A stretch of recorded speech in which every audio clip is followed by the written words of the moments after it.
A lockout is a temporary work stoppage or denial of employment initiated by the management of a company during a labor dispute. This is different from a strike, in which employees refuse to work.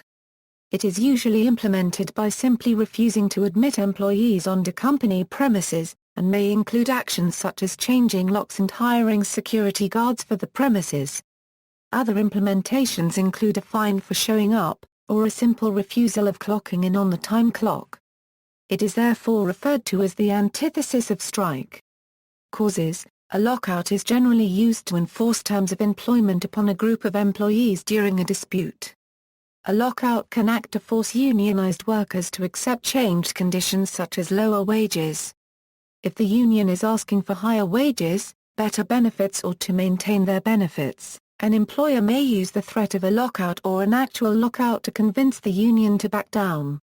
Examples: Ireland. The Dublin Lockout was a major industrial dispute between approximately 20,000 workers and 300 employers which took place in Ireland's capital city of Dublin.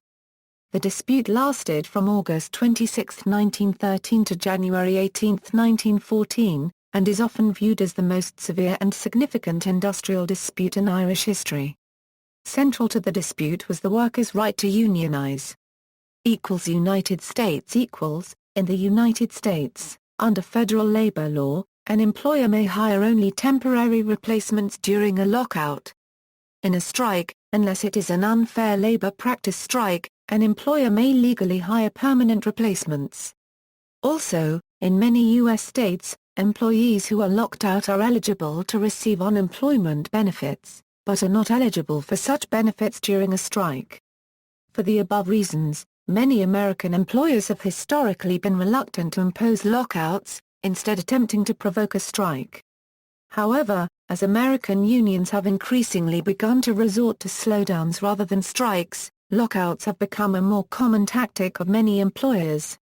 Even as incidents of strikes are on the decline, incidents of lockouts are on the rise in the U.S. In the 1892, after several wage cuts and disputes with the employers at the Homestead Steel Mill in Homestead, Pennsylvania, the labor union called for a strike after the company stopped discussing its decisions with the union. Henry Clay Frick shut down the plant and locked out all of the workers, preventing them from entering the mill.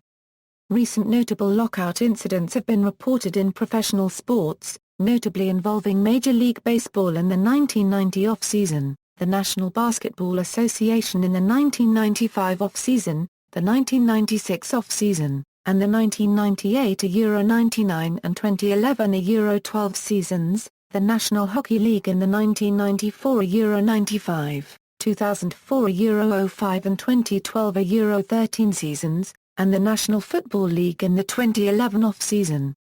The controversial 2012 NFL referee lockout only involved referees and not players.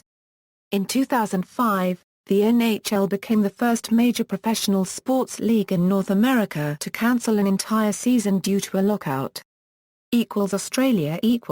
On April 8, 1998, stevedoring company Patrick Corporation sought to restructure its operations for productivity reasons. In an industrial watershed event, it sacked all its workers and imposed a lockout on wharves around Australia. On October 29, 2011, Qantas Airways declared a lockout of all domestic employees in the face of ongoing union industrial action. This cancelled all flights, grounding the entire fleet for several days. Denmark. On April 2, 2013, Danish Union of Teachers, DFL and Local Government Association, KL declared a lockout for more than 60,000 primary school teachers across the country.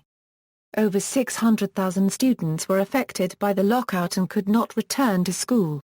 DFL and KL were arguing, if the teachers should have extra hours working time as KL suggested.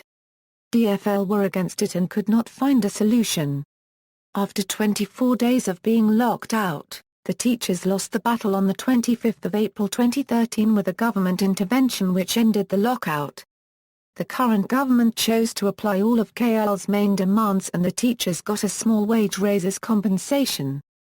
Lock-in. The term lock-in refers to the practice of physically preventing workers from leaving a workplace. In most jurisdictions this is illegal but is occasionally reported, especially in some developing countries. Lock-ins should not be confused with a sit-down strike like the Flint sit-down strike between the United Automobile Workers and General Motors Corporation. More recently, lock-ins have been carried out by employees against management, which have been labeled boss-napping by the mainstream media. In France during March 2009, 3M's national manager was locked in his office for 24 hours by employees in a dispute over redundancies.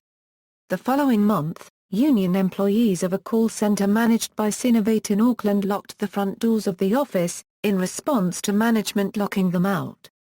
Such practices bear some resemblance to the Garay in India. It is also caused by disagreement between employer and employees in a certain department. See also: Dublin Lockout, Farce Impact, an Argentine recovered factory following a lockout, government shutdown, National Hockey League, strikebreaker, walkout. References. External links: New and Histories of Lockouts, on libcom.org, account of the Great Farm Lockout of 1872 on EASF.